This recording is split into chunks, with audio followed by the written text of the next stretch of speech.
Kabanata 411. Di nagtagal, natapos na ang paaralan, at ang mga bata ay hindi pa rin umuunlad. Sinandal ang kanyang baba sa kanyang kamay at bamantong hininga, iminungkahi ni Jasper, I wonder how long we will take given that there is so much surveillance footage to go through. Dapat ba tayong humingi ng tulong ni Daddy? Dahil marami siyang kakilala, sigurado akong mas mabilis ang ating pag-unlad sa tulong niya. Tumingin si Gavin sa kanyang kapatid at sumagot, bueno, maaaring nagsimula ng mag-imbestiga ang kanyang mga tauhan. Ang mga nasasakupan ni Benjamin ay nagsimula na ring magsisiyasat sa bagay na ito, ngunit sila ay nahaharap sa parehong problema ng mga bata. Nawala na rin sa kanila si Dana sa parehong lokasyon. Bitbit ang kanilang mga school bag, tumungo ang 5 maliliit na bata sa gate ng paaralan upang hintayin ang pagsundo ng kanilang mga magulang. Habang naglalakad ay narinig nila ang usapan ng kanilang mga kaklase. Sinabi sa akin ng tatay ko na susunduan niya ako sa bago niyang sasakyan ngayon. Luma na ang kotse ng tatay mo. Nag-iisip ba siyang magpalit ng sasakyan sa lalong madaling panahon? Gumagana pa ang sasakyan ng tatay ko, bakit pa niya ito papalitan? Tsaka astig talaga ang kotse ng tatay ko. Nagpapalit ng sasakyan. Naningkit ang mga mata ni Zachary nang marinig iyon. Nagpalit kaya ng sasakyan ng babaeng iyon. Tanong niya kay Gavin na pagtanto na ang mga kriminal ay karaniwang gumagamit ng higit sa isang kotse habang ginagawa ang kanilang mga gawa. Malamang iyon sa kaso ni Dana, dahil dinukot niya ang anak ni Benjamin. Nagulat si Gavin sa teorya ng kapatid, sa pag-aakalang may posibilidad nga. Malamang, nanlaki rin ang mga mata ni na Oliver at Jasper. Umuwi na tayo at mag-imbestiga ulit. Nagtakbuhan ang 5 maliliit na bata patungo sa gate ng paaralan at nakita doon si Darius. Sabay-sabay silang sumugod sa lalaki at masayang binati, Lolo. Hoy! Niyakap ni Darius ang mga apo habang nakangiti hanggang tenga. Lolo, bakit ka nandito? Nangako si Mommy na susunduan niya tayo, tanong ni Jessie na naalala ang pag-uusap nila ni Erison ng umagang iyon. Bahagyang idinikit ni Darius ang daliri sa ilong ng dalaga at sumagot, busy ang mommy mo ngayon. Hindi ka ba masaya na makita ako? Siyempre, masaya ako. Matamis na sagot ni Jessie na may malawak ng ngiti. Natuwa si Darius nang marinig iyon. Matandang Mr. Graham, ipasok muna natin ang mga bata sa kotse. Paalala ni Edwin, pumasok muna tayo sa kotse. Halika, inakay ni Darius ang mga bata sa kotse, na nakakaramdam ng kasiyahan. Lolo, nakita mo ba si Mommy bago ka pumunta dito? Huling sumakay sa kotse si Gavin pagkatapos ng kanyang mga nakababatang kapatid. I did. Galing ako sa bahay niyo sa Yaleview. Parehong hindi libre ang mommy at daddy mo. Pagkasakay ng mga bata sa kotse, sumakay si Darius at umupo sa likod kasama si Jessie sa kandanggan niya. Pero nangako si mommy na susunduan niya tayo. Nagpout si Jasper, nakaramdam ng sama ng loob. Huminga rin ng mahina si Oliver, parang sinira na naman ni mommy ang pangako niya. Parehong natawa sina Darius at Edwin sa komento ng mga lalaki. Masama ang pakiramdam ng mommy mo, kaya hindi siya sumama. Hindi niya sinasadya, paliwanag ni Darius sa mga bata. Ano, baka sa mukha ng 5 bata ang pag-aalala ng marinig iyon. Anong nangyari kay mommy? Tanong ni Zachary na nakatitig sa kanyang lolo. Medyo mababa ang blood pressure niya, pero na-inject na siya ng Tito Sean mo. Tinapik-tapik ni Darius ang ulo ng mga bata, inaaliw sila. Sobrang nag-aalala si mommy sa kapatid natin, kaya siya nagkasakit. Kumunat ang noo ni Oliver. Nagkaroon din ng crease between his brows Gavin as he urged the driver, please start driving. Kailangan na nating makauwi sa lalong madaling panahon. Start driving, utos ni Darius. Nabigo muli si Erison na sunduin ng mga bata sa paaralan. Hindi lamang niya nalampasan ang pagtatapos ng araw ng pag-aaral, ngunit nakatulog din siya ng sobra. Nang makabalik ang 5 maliliit, tumahimik sila nang mapansin na may IV drip sa braso ang kanilang ina at natutulog pa. Dahil sa pag-aalala ni Gavin, nagpasya pa rin siyang tanungin si Benjamin tungkol sa kalagayan ni Erisa kahit na nakita niyang abala sa trabaho ang lalaki. Anong problema ni mommy? Tumangala si Benjamin at itinoon ang tingin sa anak bago sumagot, low blood pressure lang. Magiging maayos siya pagkatapos makuha ang IV drip. Namumula ang mukha niya dahil sa pag-aalala, patuloy na nagtanong si Gavin, hiniling mo bang magtrabaho muli ang mommy ko? Kahit na siya ay sinisiraan ng kanyang anak, si Benjamin ay hindi nagalit. Hindi ko ginawa, lumabas siya para hanapin ang nakababatang kapatid mo. Natigilan sandali si Gavin bago tumalikod at nakipagpalitan ng tingin sa mga kapatid. Tara na, Pagkasabi nun ay inakay na ni Gavin ang mga kapatid niya palabas ng kwarto. Tiningnan ni Benjamin ang kanyang mga anak bago tumingin kay Erisa. Nang makitang hindi pa tapos ang kanyang IV drip treatment, bumalik siya sa kanyang trabaho. Kabanata 412. Bumalik ang 5 maliliit sa kanilang silid at sabay-sabay na nilock ang pinto. Matapos ilagay ang kanilang mga bag, sinimulan nila ang kanilang mga computer at sinimulan ang kanilang pagsisiyasat ng sabay-sabay.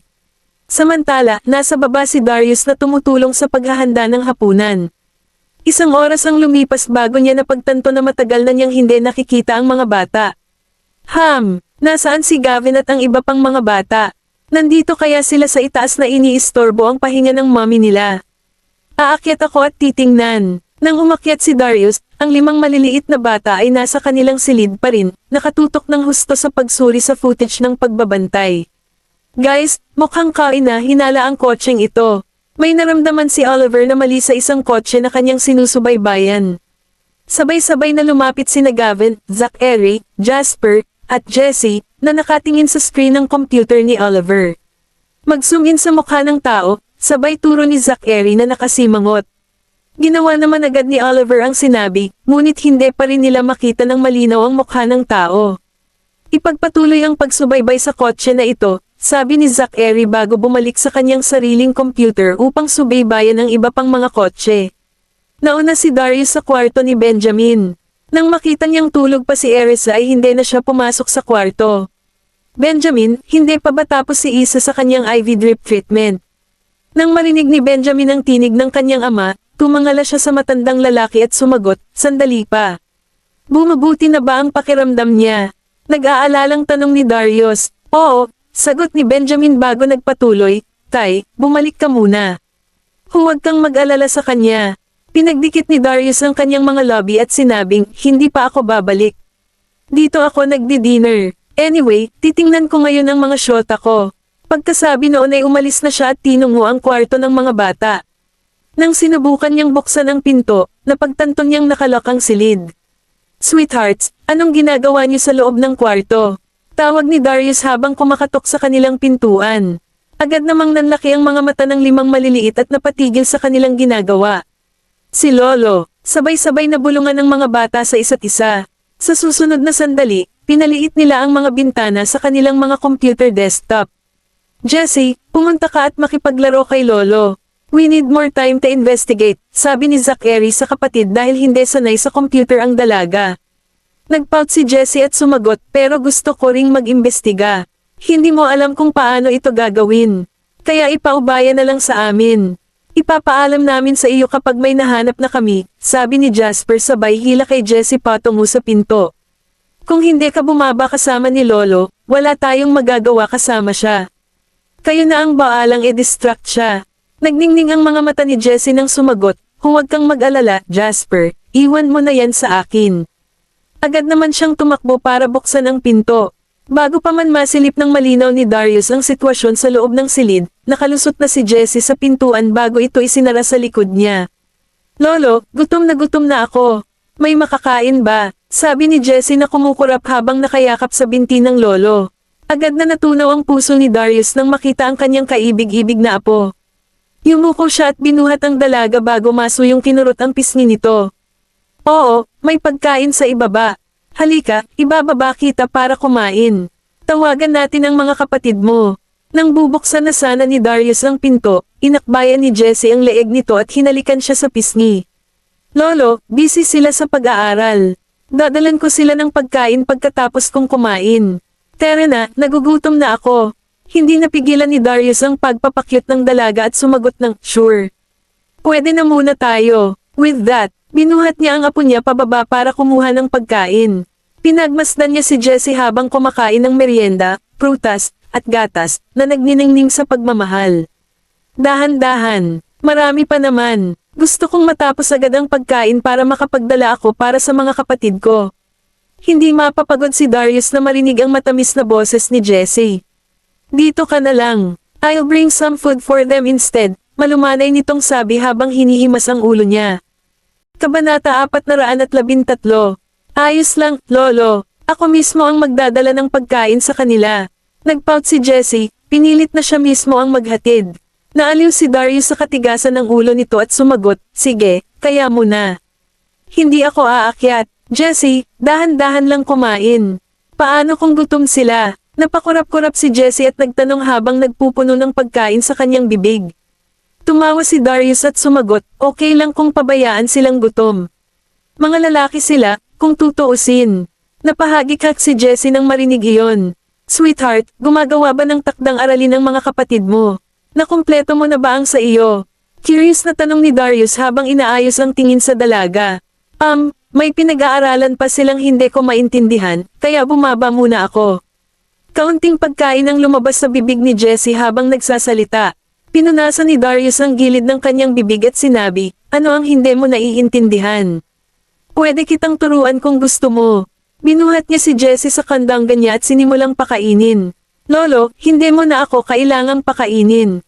Kaya kung kainin ang sarili ko.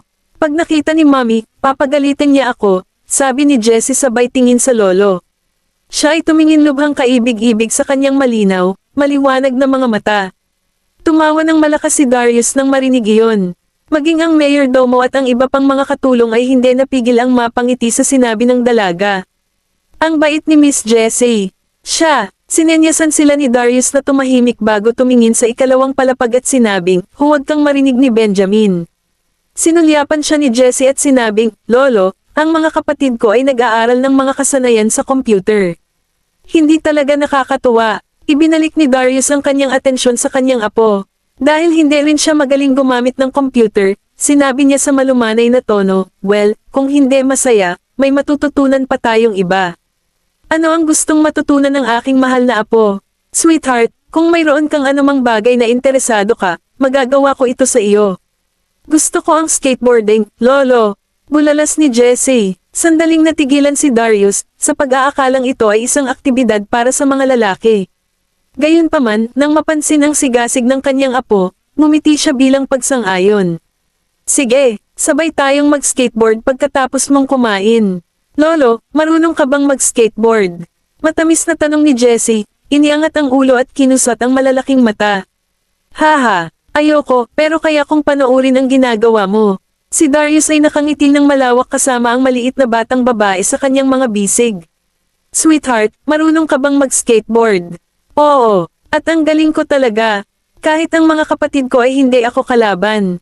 Maangas na sagot ni Jessie na kumikinang ang mga mata sa excitement. Ang galing mo, sweetheart.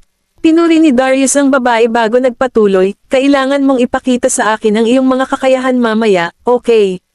Oo naman. Mariing tumungo si Jessie. Not forgetting her brothers, she said, Lolo, magpahatid muna ako ng pagkain sa mga kapatid ko. Pagkatapos nito, bababa ako at makipaglaro ulit sa iyo. Sige, nakangiting sagot ni Darius na nakaramdam ng saya sa pagiging matino ng apo. Itinabi niya si Jessie at hinayaan siyang magpatuloy sa pagkain ng mag-isa habang naghahanda siya ng pagkain para sa kanyang apat na apo. Mabilis na tinapos ni Jessie ang kanyang pagkain at nagdala ng ilan sa itaas para sa kanyang mga kapatid. Pagdating pa lang niya sa pinto, nakita niya si Benjamin na naglalakad palabas ng kwarto nito at agad na natigilan. Hello, Mr. Graham. Matamis na bati ni Jessie. Bahagyang itinaas ni Benjamin ang kanyang mga kilay at naglakad. Napakurap si Jessie, bahagyang kinakabahan. Agad na nasabi ni Benjamin na siya ay hindi mapalagay at nakaramdam siya ng bahagyang pagkagalit. Nagtataka siya kung bakit ganoon ang ugali nito kapag nakikita siya. Nagugutom ka ba? Huminto si Benjamin sa harap ni Jessie at hinaplos ang kanyang ulo. Kumain na ako. Para sa mga kapatid ko ito, masunuring sagot ni Jessie. Kumunat ang noo ni Benjamin habang sumagot, hiniling ba nila sa iyo na kumuha ng pagkain para sa kanila? Sila ang mga nakatatandang kapatid na lalaki, at gayon pa man ay pinamamahalaan nila ang kanilang nakababatang kapatid na babae. Oo, sagot ni Jessie bago mabilis na umiling. I mean, nag-volunteer ako na kumuha ng pagkain para sa kanila. Mr. Graham, gusto mo bang magkaroon? Sinulyapan niya si Benjamin, umaasang aalis ito kaagad. Hindi, ayos lang ako. Nang mapansin na ang maliit na batang babae ay bitbit ang tray sa sobrang pagsisikap, kinuha ito ni Benjamin. Sandaling natigilan si Jessie sa ginawa niyang iyon at mabilis na binawi iyon. Mr. Graham, kaya kong dalhin ito sa aking sarili. Dapat bumalik ka na sa trabaho mo.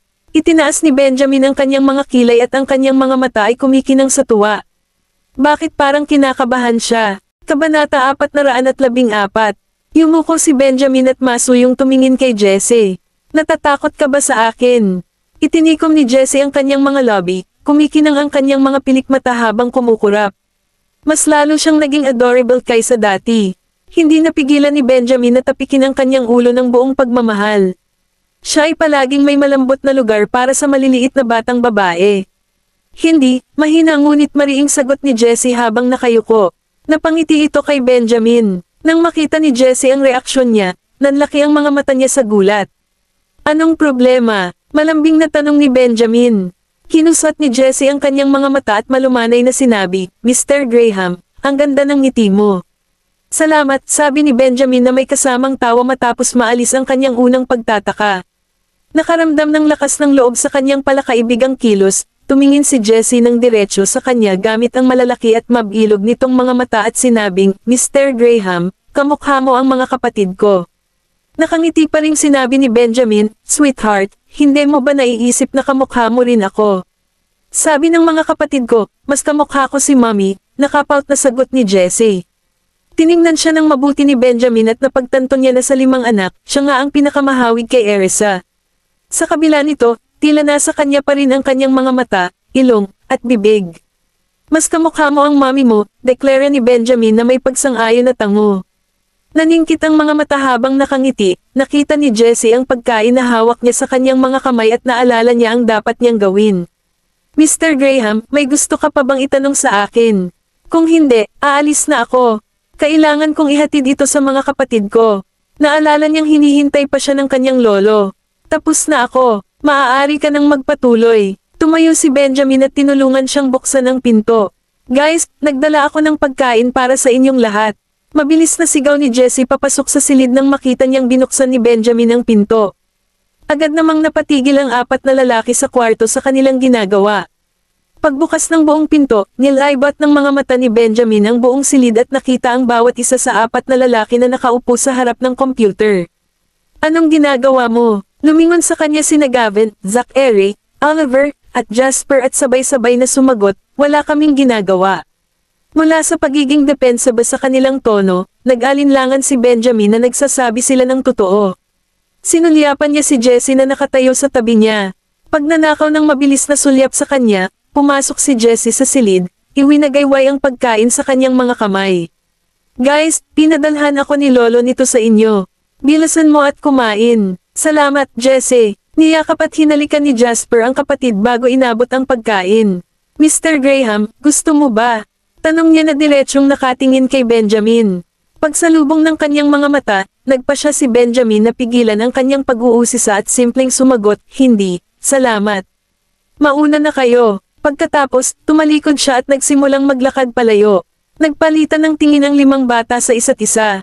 Guys, hinihintay pa ako ni Lolo. Kaya bababa na ako ngayon, ang masiglang sabi ni Jessie bago lumabas ng silid upang tingnan kung nakaalis na si Benjamin. Hindi pa nakakalayo si Benjamin. Napatingin siya kay Jessie habang tumatakbo ito papunta sa kanya. Mr. Graham, bababa ako para maglaro. Gusto mo bang samahan kita? Sabi ni Jessie sa pagtatangkang ilihis ang atensyon sa mga lalaki. Mauna ka na. I need to check in on your mommy, sabi ni Benjamin bago tumalikod para maglakad pabalik sa kanyang kwarto. Gusto rin ni Jessie na makita ang kanyang ina, ngunit pagkatapos ng ilang sandali ng pagsasaalang-alang, nagpa siyang bumalik sa kanyang mga kapatid.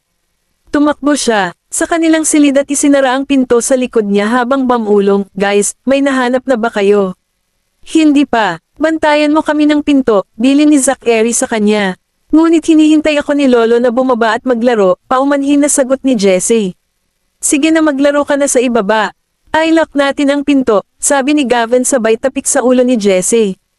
Maiiwasan nito si Daddy na pumasok. Tumango si Jessie. Mahinang sinabi ni Jessie, lalabas ako at sisiguraduhin kung wala si Mr. Graham malapit sa kwarto. Mag-ingat kayo. Matapos matiyak na malinaw ang baybayin, muli niyang ibinalik ang ulo sa silid at sinabing, wala na siya rito. With that, tumakbo siya pababa para maglaro. Mabilis na tumayo si Jasper at nilock ang pinto bago nagpatuloy ang 4 sa kanilang investigasyon. Kabanata 415. Pagbalik sa kanyang kwarto, nakita ni Benjamin na ubos na ang IV drip, kaya inutusan niya si Sean na tanggalin ang karayom sa braso ni Erisa. Bakit hindi pa siya nagigising?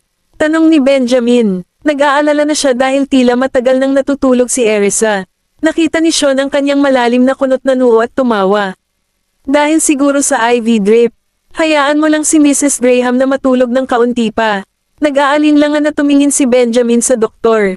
Pagkatapos ay isiniksik niya ang braso ni Erisa sa ilalim ng kumot bago naglakad patungo sa sofa para ipagpatuloy ang kanyang trabaho. Napangiti si Sean habang pinagmamasdan si Benjamin at nakita kung gaano siya kadeboto sa kanya. Maaari kang umalis kapag tapos ka ng mag-impake, sabi ni Benjamin sa mahinang boses nang hindi iniangat ang ulo. Isinukbit ni Sean ang kanyang medical box sa kanyang balikat at sinabi habang hinihimas ang kanyang ilong, naririnig ko yata ang pag-uwi ng mga lalaki kanina. Makikipaglaro ako sa kanila. Naningkit ang mga mata ni Benjamin habang iniisip kung gaano kahiwaga ang ugali ng mga bata kanina. Sa halip na manatiling nakabantay sa tabi ng kama ng kanilang ina, nagtatago sila sa kanilang silid. Ano ba ang pinagkakaabalahan nila? Bumalik si Sean sa kanyang silid para ailapag ang kanyang medical box bago bumaba para hanapin ang mga bata. Gayunpaman, natagpuan lamang niya si Jessie na nag-skateboard ng mag-isa. Nabighani sa kung gaano siya kagaling sa skateboard, nakalimutan ni Sean ang tungkol sa paghahanap sa apat na lalaki. Samantala, patuloy na nakakulong sina Gavin, Zachary, Oliver, at Jasper sa silid na sinusubukang subaybayan ang kinaroroonan ni Dana mula sa surveillance footage. Makalipas ang halos kalahating oras, sa wakas ay natuntun nila siya.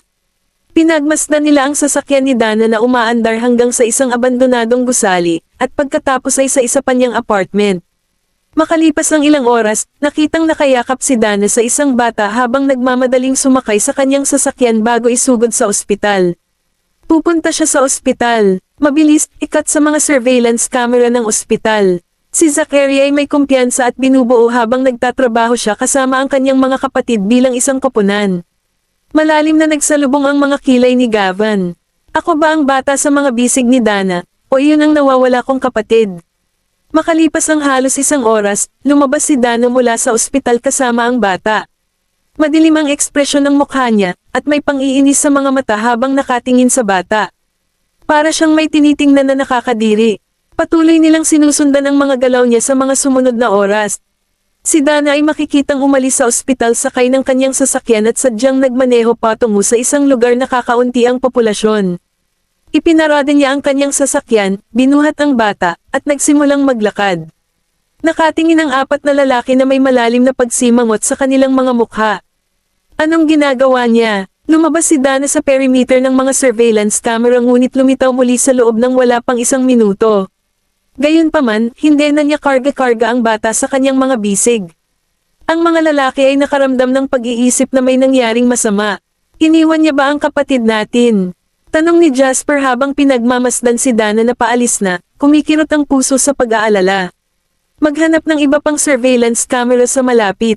Maging si Zachary ay nagsisimula ng makaramdam ng pagkabalisa sa kanyang puso.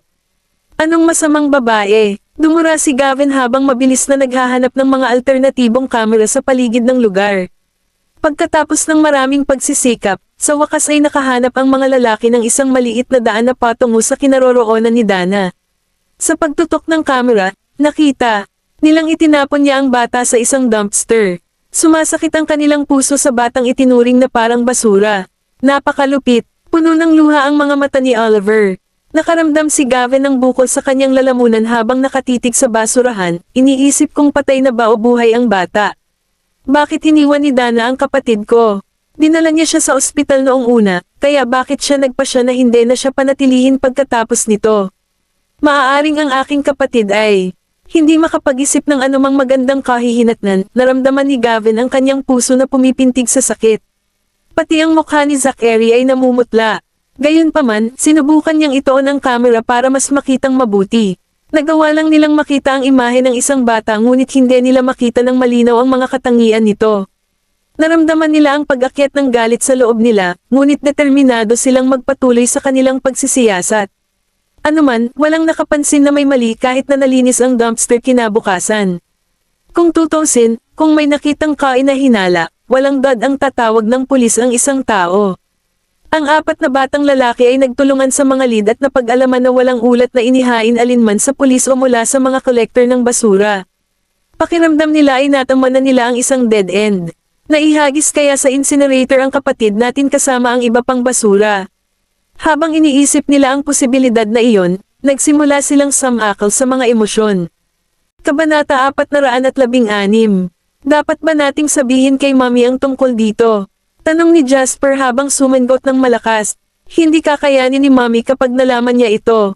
Sagot ni Oliver sa nanginginig na boses habang tinatanggal ang salamin para panasan ang kanyang mga luha. Napakagatlabi si Zachary at nakakunot ang noo niyang sinabi, huwag na lang nating sabihin kay Mommy. Naikuyom ni Gavin ang kanyang mga kamao at nagngangalit ang kanyang mga ngipin habang ang kanyang mga mata ay namumula. Hanggang sa napansin ni na Zachary, Oliver, at Jasper kung gaano siya katahimik ay napalingon sila at napagtantong may mali sa kanya. Gavin, bahagyang kinurot ni Zachary ang kapatid habang tinatawag siya nito. The next thing they know, Gavin collapsed to the floor and started convulsing on the spot. Gavin, anong problema, Gavin? Gavin, gising na. Si Zachary, Oliver, at Jasper ay nabigla. Napagtanto ni Zachary ang kabigatan ng sitwasyon, tumakbo si Zachary para hanapin si Benjamin. Ginoong Graham, tulong, sigaw niya sa tuktok ng kanyang mga baga. Lumabas si Benjamin nang marinig niya itong sumisigaw, at nakita niya si Zachary na nakatayo doon na namumula ang mga mata at puno ng takot ang mukha. Pipakiligtas si Gavin, Mr. Graham. Agad na nagbago ang hitsura sa mukha ni Benjamin, at mabilis siyang pumunta sa kwarto ng mga bata. Anong nangyari kay Gavin? Ito ang unang pagkakataon na nakita ni Zachary si Gavin ng ganito, kaya nabigla siya para makapagsalita. Pagpasok sa silid, nakita ni Benjamin si Gavin na tensyonado na habang patuloy itong nanginginig sa sahig. Sean! Sigaw ni Benjamin habang sumusugod sa pagtulong kay Gavin.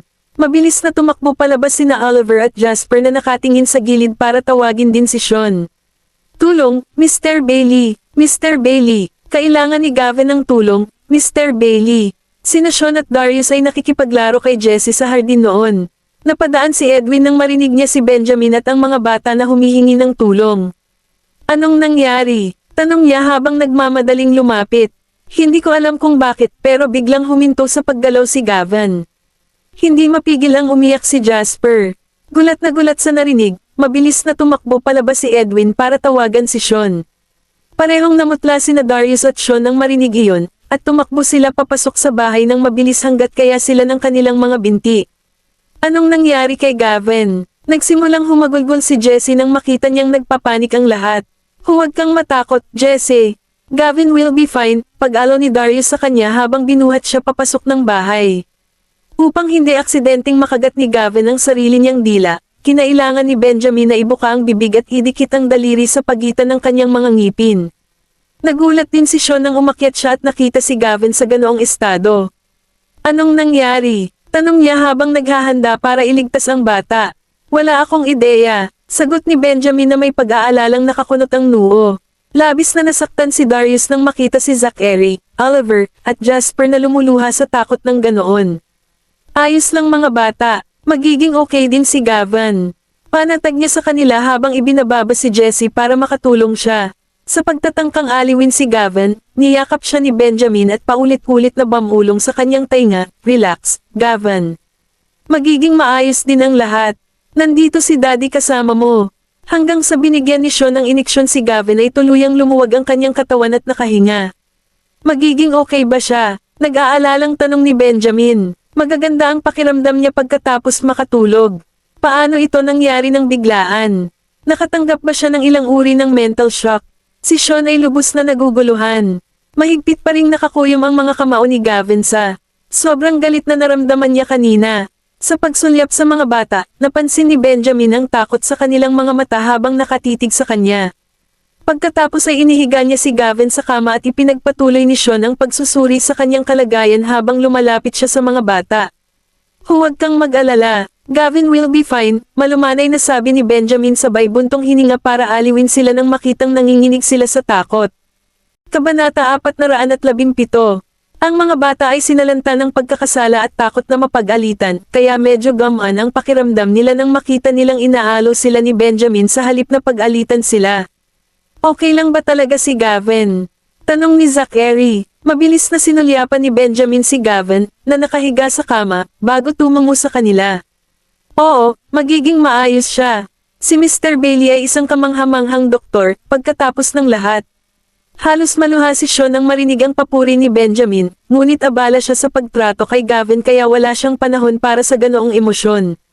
Umupo si Darius sa tabi ni Gavin at dahan-daang niluwagan ang kanyang mga daliri na mahigpit na nakapulupot. Kami ay natakot nang walang kabuluhan ng si Gavin ay nawala ng malay, Mr. Graham. Humihikbi si Jasper. Hinayla siya ni Benjamin sa kanyang mga bisig at pinunasan ang kanyang mga luha bago niyakap ang iba pang mga bata. Huwag kang matakot, magiging maayos din ang lahat. Dahan-daang kumalma si Zachary nang makitang nandoon lahat ang mga matatanda, lalo na't isa sa kanila ay isang doktor. Mga bata, may sinabi ba sa inyo si Gavin bago siya nawalan ng malay? Tanong ni Benjamin. Natahimik sina Zachary, Oliver, at Jasper dahil sa kanilang konsensya. May nasabi ba kayong hindi dapat sabihin? Tanong ni Jessie habang nakatitig sa kanila. Sobra na ba kung sasabihin namin kay Daddy na hindi na niya mahahanap ang nawawala naming kapatid? Nagpalitan ng tingin ang tatlo bago nag-alinlangan na nagsalita si Zachary, bilang pinuno ng tatlo. Pinag-uusapan namin kung saan dinala ng masamang babae si Gavin. Siguro naalala nito ang ilang hindi magagandang alaala, kaya hindi siya nakatiis at nahimite. Dahil talagang nakonsensya si Zachary, ang kanyang ginawa ay mukhang nakakumbinsi na si Benjamin ay walang pinaghihinalaan. Huwag kang mag-alala, Gavin will be fine, paninigurado niyang sabi sabay tapik sa ulo ni Zachary. Kailan madyay gising si Gavin? Maluha-luha na tanong ni Jessie. Natutulog si Gavin pagkatapos ma-injection, kaya hindi na siya madyay gising ng ganoon kaga. Pang-aaliw sa kanya ni Benjamin bago lumingon kay Sean para magtanong, ayos lang ba si Gavin? Ayos naman siya, buti na lang hindi seryoso. Natense ang katawan niya dahil sa sobrang stress at emosyon, yun lang, paliwanag ni Sean. Hinaplos ni Benjamin ang pisngi ni Gavin, gamaan ang pakiramdam na hindi na mahigpit ang pagkayam ng kanyang panga. Samantala, nagising si Erisa mula sa kanyang pagkakatulog. Nakaramdam siya ng hindi maipaliwanag na pagkabalisa nang makita niyang walang tao sa master bedroom. Mabilis siyang lumabas upang hanapin ang kanyang mga anak. Gavin, Zachary, Oliver, nasaan ka, mga syota ko? Gamaan ang pakiramdam ni Erisa nang matagpuan niya sila sa loob ng silid. Gayunpaman, hindi nagtagal ay napalitan ng gulat ang kanyang keganhawahan nang makita niya si Gavin na nakahiga sa kama kasama sina Sean, Benjamin, at Darius na nakaupo sa tabi niya. Anong nangyari kay Gavin? Nag-aalalang tanong ni Erisa habang sumusugod sa kama. Ayos naman si Gavin. Medyo na-stress lang siya, yun lang, nakasimangot na sagot ni Benjamin nang makitang wala itong sapatos. Napakunot ang noo ni Erisa nang makita ang pamumutla ng mukha ni Gavin. Dr. Bailey, okay lang ba talaga si Gavin? Mabuti naman siya, Mrs. Graham. Huwag kang mag-alala, magiging okay na siya kapag nagising na siya, pagtitiwala ni Sean sa kanya. Hinayla siya ni Benjamin at sinabing, magsuot ka muna ng sapatos. Ang lamig talaga ng sahig. Tumango si Erisa. Anong nangyari kay Gavin? Bakit siya na-stress? Sabi nila naalala niya ang ilang hindi kas-iya siyang alaala ng nakaraan, sagot ni Benjamin. Hindi pa rin kumbinsido, lumingon si Erisa kay Zachary at nagtanong, Sweetheart, what happened ka? Gavin, totoo ang sinabi ni Daddy, Mommy. Natural, hindi nang ahas si Zachary na sabihin kay Erisa ang totoo. Kagigising lang ni Mommy kanina kaya hindi niya siguro masyadong kinakaya ang pag-aalala kay Gavin. Hindi yata kakayanin ng puso niya kung sasabihin ko sa kanya na malamang nawala na ng tuluyan ang nawawala naming kapatid. Ayos lang si Gavin, kaya dapat kang magsuot ng sapatos, sabi ni Benjamin habang tinutulungan siyang tumayo. Kabanata 418. Hindi pinansin ni Erisa si Benjamin at pumunta sa kama. Nandito ako kay Gavin. Labis siyang nasaktan nang makita ang kanyang anak na nakahiga doon na nakakabit sa isang IV drip. Kagigising mo lang, kaya mahina pa ang katawan mo ngayon. Paano kung humiga ka sa iisang kama kasama siya? Pinayuhan siya ni Benjamin. Nang mapagtantong lahat ay nag-aalalang nakatingin sa kanya, tumango si Erisa at sumampa sa kama kasama si Gavin. Magpahinga na kayong dalawa. Just let me know if anything happened, dili ni Sean habang inaayos ang drip rate ng IV drip bago inimpake ang kanyang kit at lumabas ng kwarto. Dinala ni Darius ang 4 na bata sa labas para hindi may storbo sina Erisa at Gavin. Tara, laro tayo sa ibaba. Okay, Lolo. Sinulyapan ni Zachary si Erisa para siguraduhing maayos na ang pakiramdam niya bago umalis kasama si Darius.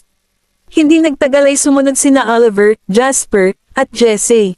Kaya lang, biglang tumahimik ang kwarto. Nang mapansin ni Erisa ang pag-aalalang nakatingin kay Gavin, binuhusan siya ni Benjamin ng isang basong tubig. Here, have some water. Anito sabay abot sa kanya ng baso. Gaano na ba katagal si Gavin? Tanong ni Erisa sabay kuha ng baso sa kanya. Kanina lang, na-injection na siya, kaya okay na siya, sagot ni Benjamin. Tumango si Erisa at sabay-sabay na ibinaba ang baso ng tubig. Gusto mo buhusan kita ng isa pang baso? Tanong ni Benjamin. Umiling si Erisa. Hindi, sapat na ang isang baso. Nang mapansin niyang nakakunot pa rin ang noo ni Gavin, inabot niya ito para pakalmayan ang nakakunot nitong mga kilay at binigyan siya ng halik sa noo. Sweetheart, mananatili ako sa tabi mo mula ngayon, para walang mang-aapi sa iyo kahit kailan. Pagkatapos ay lumingon siya kay Benjamin at nagpatuloy, aalagaan ko siya, para maipagpatuloy mo ang anumang ginagawa mo. Sige, nagtungo si Benjamin sa master bedroom pagkatapos ng maikling paghinto. Nakauwi na ba si Benjamin? Nagtataka si Erisa habang hinihila ang kumot sa balikat ni Gavin. Nakauwi ka ba sa buong oras na ito? Nagtatakang tanong niya nang bumalik si Benjamin sa kwarto maya-maya. Oo, sagot ni Benjamin habang nakatingin sa kanya. Naantig si Erisa sa narinig. Ikaw din ba ang nag-uwi ng mga bata? Nakonsensya siya dahil nangako siyang susunduin sila mula sa paaralan ngunit nauwi sa kanyang sinabi. Ang tatay ko ang sumando sa kanila sa paaralan, mahinahong sagot ni Benjamin. Napansin niya ang pagtataka sa mukha ni Erisa, idinagdag niya, alam nila na hindi maganda ang pakiramdam mo, kaya hindi kanila masisi kung hindi mo sila sinundo sa school. Siniguro pa nilang hindi ka iistorbo habang natutulog ka. Nakahinga ng maluwag si Erisa nang marinig iyon, ngunit nakaramdam siya ng pag-aalala nang makitang masama ang hitsura ni Gavin. Sinubukan ni Darius at Sean na makipaglaro sa mga bata sa ibaba, ngunit wala ni isa sa kanila ang nasa mood ng umiti man lang. Sa kalaunan, dinala sila ni Darius sa kusina at tinulungan silang maghanda ng hapunan. Ang pagkakaroon ng isang bagay na masaya ay nakatulong sa pag-alis ng kanilang isip sa hindi kas-iya siyang sitwasyon, at ang kanilang mga ngiti ay dahan-daang bumalik sa kanilang mga mukha habang sinisikap nilang gawing pinakamasarap na pagkain sina Gavin at Erisa. Nang maramdamang may kung anong humahaplos sa kanyang dibdib makalipas ang isang oras, iminulat ni Erisa ang kanyang mga mata at nakitang nagising na si Gavin. Medyo namumula pa rin ang mukha niya habang kumakapit sa yakap niya. Mommy! Ang kanyang kaibig-ibig na boses ay nagpapalambot kaagad sa kanyang puso. Sa sobrang tuwa, niyakap siya ni Erisa ng mahigpit habang napabulalas, sweetheart, gising ka na sa wakas. Tumango si Gavin, ngunit tulala pa rin siya at pilit na inaalam kung paano siya. Nakatulog. Nakakaramdam ka ba ng anumang discomfort kahit saan? Hindi. Umiling si Gavin, napakunot lang ang noo niya nang maalala niya ang ginawa niya bago siya nahimete. Naramdaman ni Erisa ang kirot sa kanyang puso nang makita kung gaano siya nalungkot. Ayos lang, paprotektahan ka ni Mommy, sabi nito sabay yakap sa kanya ng mahigpit. Natarante si Gavin dahil hindi niya maintindihan kung bakit niya iyon nasabi bigla. Okay lang talaga ako, Mommy. Nawalan lang siya ng malay dahil masyado siyang napagod, pero pinilit pa rin ni Erisa na suriin kung may mga pinsala ba siya. Kabanata 419. Nawalan lang ako ng malay dahil sa sobrang galit ko, Mommy. Bulalas ni Gavin na pulang-pula ang mukha sa kahihiyan. Bahagyang lamambat ang puso ni Erisa nang marinig iyon. Sigurado ka bang hindi ka masama? Tumango si Gavin. Oo, sigurado ako. Ikaw, Mommy, maayos na ba ang pakiramdam mo? Tumango rin si Erisa. Ayos din ako. Gusto mo bang ituloy ang pagtulog? Umiling si Gavin. I'm sorry kung pinag-alala kita, Mommy. Ayos lang. Natutuwa lang akong ayos ka lang, sabi ni Erisa habang marahang sinusuklay ng mga daliri ang buhok nito. Pagkatapos ay dinala siya nito sa banyo, pinaupo sa upuan, at sinimulang panasan ang mukha nito ng basang tuwalya. Nasaan si Zachary at ang iba pa, Mommy? Tanong ni Gavin nang mapansin niyang hindi niya nakita ang iba. Naglalaro sila ng lolo mo sa ibaba, sagot ni Erisa habang naghuhugas ng mukha. I'll go find them then, Mommy. Sabi ni Gavin habang tumalikod at tumakbo palabas ng kwarto. Sandaling natigilan si Erisa dahil sa gulat, napailing na lamang siya ng may ngiti dahil hindi niya ito masyadong iniisip. Nakita niya si Benjamin na abalang gumagawa ng kung ano-ano nang lumabas siya ng banyo, ngunit tinawag pa rin niya ito, bababa na ako ngayon, okay. Tumingin lang si Benjamin sa kanya at tumungo bago bumalik sa trabaho. Pagkatapos ay sinundan ni Erisa si Gavin pababa ng hagdan, at ang lahat ay nagmamadali sa sandaling makita siya. Huwag mo na akong takutin ng ganyan, Gavin. Sa palagay ko ay hindi na kaya ng puso ko ang pagkabigla na ito. Bulalas ni Sean habang binibigyan niya ng mabilisang pagsusuri si Gavin. Tumango lang si Gavin sa kanya bilang tugon. Ayos ka lang ba? Nag-aalalang tanong ni Zachary. Oo, okay na ako ngayon. Mukhang natakot talaga ako sa inyo ha. Paumanhin ni Gavin. Oo, ginawa mo. Tumigil ka na lang bigla. Sa sobrang takot ni Zachary ay umiyak na siya. Sagot ni Jasper na may pilyong ngiti. Namula si Zachary dahil sa kahihiyan ng marinig iyon. Ikaw ang unang umiyak. Eksakto. May uhog si Jasper sa buong mukha niya. Tumango din si Oliver. Si Darius, Sean, at Edwin ay may mga ngiti sa kanilang mga mukha nang makita nilang muling nagsasaya ang mga bata. Old Mr. Graham, bati ni Erisa habang naglalakad. Bumabuti na ba ang pakiramdam mo? Sige na maupo ka na sa sala, sabi ni Darius habang patuloy na nagluluto sa kusina na naka-apron. Ito ang unang pagkakataon na nakita niya itong ganito ang hitsura. Mas mabuti na ang pakiramdam ko ngayon, Old Mr. Graham. Bakit hindi mo laruin si Gavin at ang iba pa? Ako na ang magluluto. Hindi niya kayang hayaan ang isang elder na magluto habang siya ay nagpapahinga sa gilid. Hindi na iyon kakailanganin. Kakayanin namin ito ni Edwin ng mag-isa. Nadepress ang mga bata dahil nagkasakit kayo ni Gavin, so you should spend more time with them instead, sabi ni Darius habang kumakaway sa kanya. Lumipat ang tingin ni Erisa sa mga bata sa sala nang marinig iyon. Mabilis na nag-iwas ng tingin ang lima nang mapansin nilang nakatitig ito sa kanila. Sa pag-aakalang nahihiya lang silang umamin, ngumiti lang si Erisa sa kanila nang hindi masyadong nag-iisip. Lingid sa kanyang kaalaman, nakonsensya talaga ang mga bata sa pagtatago ng sikreto sa kanya. Bakit hindi ka tumigil sa pag-aalala at makipaglaro na lang sa kanila, Mrs. Graham? Mungkahi ni Sean habang sama-sama kina Darius at Edwin sa kusina. Sean, kailangan mong ihinto ang pagtawag sa akin ng Miss Graham. Just address me by my name, walang magawang protesta ni Erisa. Aba, parang walang pakialam si Benjamin, bakit ka nagrereklamo? In fact, he hates it when I address you by your name, natatawang sagot ni Sean. Para bang ngayon lang sila nakadiscover ng napakalaking sikreto, nanlaki ang mga mata sa kanila ng mga bata nang marinig. Iyon, awkward na tumahimik si Erisa at sinabi sa pinakasual na tono niya, iyon ang negosyo niya, hindi sa akin. Dahil ayaw nang makipagtalo pa sa kanya, ngumiti lang si Sean sa kanya at bumalik sa trabaho sa kusina. Kabanata 420. Hinawakan ng 5 bata ang mga kamay ni Erisa at dinala siya sa sala. Pumunta tayo doon at maglaro, Mommy. Oo naman. Tumango si Erisa at sumama sa kanila. Matapos siyang paupuin sa sopa, sinimulan siyang buhusan ng mga bata ng isang basong tubig, dinala siya ng merienda, at inalok siya ng mga prutas. Ang ilan sa kanila ay nagpamasahe pa sa kanyang mga balikat. Napangiti si Erisa. Anong ginagawa niyo? Mabuti pa kumain ka muna, Mommy. Ilang oras pa kami bago maghapunan. Ayokong mahilo ka, payo ni Zachary. Tama siya, Mommy. Mangyaring kumain ng isang bagay. Ayaw mo namang mag-alala kami sa'yo ngayon diba? Nagsalubong ang kilay ni Oliver. Ngumisi si Erisa at sumagot. Sige, may kakainin ako. Eto, Mommy, uminom ka muna ng tubig. Binigyan siya ni Gavin ng isang basong tubig. Sumimsim si Erisa at inilagay ang baso sa tabi mismo ng bibig ni Gavin. Eto, Gavin, uminom ka rin ng maligamgam na tubig. Ngumiti si Gavin at humigop ng kaunti. Hindi makapaniwala si Zachary sa kanyang mga mata. Diretso lang bang uminom si Gavin sa baso ni Mommy? Hindi ba siya clean freak? Nang mapansin ni Erisa ang gulat na hitsura ni Zachary, nagtaas ng kilay si Erisa at nagtanong, anong problema? Humadjajak ng mahina si Zachary at sumagot, uminom lang si Gavin sa baso ni Mommy kahit malinis na freak siya.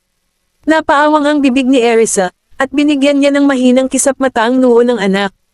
Nakakainis ka sa bibig ko, ha? Siyempre hindi, Mommy. Agad na kinuha ni Zachary ang baso at nilagok ang natitirang tubig. Napangisi si Gavin sa sarap. Wala siyang problema sa pagbabahagi ng parehong baso ng tubig kay Erisa. Tumalon sina Oliver, Jasper, at Jessie at hinayla ang mga braso ni Erisa. Gusto rin naming uminom, Mommy. Isang kislap ang sumilay sa kanyang mga mata. Ngumisi siya at nagtanong, ano ang gusto mong inumin? Gatas. Humajijik ang tatlong maliliit. Ayaw namin ng gatas, Mommy. Malapit na tayong maghapunan, total, sabi ni Jessie sa matamis at malambing na boses. Hindi napigilan ni Erisa na kurutin ang maliit niyang ilong. Hindi ko kayo sinundo after school. Patawarin mo ako, okay. Humingi siya ng tawad. Ayos lang. Hindi ka namin sinisisi. Hindi mo kami sinundo dahil may sakit ka. Naiintindihan naman namin yon, sabi ni Gavin. Salamat, sweetheart. Binigyan siya ni Erisa ng yakap at halik sa pisngi. Si Zachary at ang iba pa, tumakbo papalapit sa kanya, umaasang hahalikan siya. Isa-isang nagtanim ng halik si Erisa sa kanilang mga pisngi. Natuwa si Benjamin nang makita kung paano nakipag-ugnayan si Erisa sa mga bata. Ang mga sulok ng lobby niya ay gamulong sa isang ngiti. Matapos silang mapanood sa koridor sa itaas saglit, tumalikod siya at umalis. Nang maramdamang may nakatingin sa kanya, inangat ni Erisa ang kanyang ulo upang tumingin sa paligid, ngunit wala siyang nakitang tao. Natigilan siya saglit bago sinabi sa mga bata, mga anak, bakit hindi rin kayo magdala ng merienda sa daddy ninyo? Nagpalitan ng tingin ang 5 bata. Walang sino man sa kanila ang gustong umakyat upang makita si Benjamin. Habang galit pa rin si Gavin kay Benjamin, nakaramdam ng guilt sina Zachary, Oliver, at Jasper. Natatakot sila na baka tanungin sila ni Benjamin kung ano ang ginagawa nila sa kwarto kanina. Si Jessie, masyadong, ay hindi nang ahas na umakyat dahil walang sino man sa kanyang mga kapatid ang gustong gumawa ng unang hakbang. Bakit hindi ka pumunta sa halip, Mommy? Napatingin si Gavin kay Erisa. Nung nag-job ka, kasama mo siya. Sigurado akong magugustuhan niya ang mga merienda na dala mo para sa kanya. Nang marinig iyon, hindi napigilan ni Erisa na mapabuntong hininga. Sumandal siya at marahang kinurot ang pisngi ng bata. Huwag mo nang sisihin si Daddy, okay.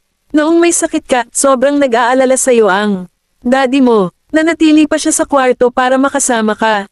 Mapapatunayan iyon ni Zachary at ng iba pa. Oo, labis na nag-aalala si Mr. Graham kay Gavin nang siya ay nahimite, sabi ni Jessie. Pagkatapos ay bumaling siya kay Gavin at sinabing, sobrang nag-aalala si Mr. Graham para sa iyo. Tumango si Zachary bilang pagsang-ayon, at nagpatuloy siya sa paglalarawan kung ano ang hitsura ni Benjamin sa oras na iyon. Napuno ng init ang puso ni Gavin nang marinig ang ginawa ni Benjamin para sa kanya. Hinaplos ni Erisa ang kanyang ulo at sinabing, you should go and thank Daddy. Sinulyapan siya ni Gavin at nagtanong sa mahinang boses, pwede ka bang sumama sa akin sa itaas, Mommy? Ngumisi si Erisa, wala akong ganang gumalaw, kaya bakit hindi ka pumunta mag-isa? Tandaan na magdala ng merienda para sa daddy mo, okay?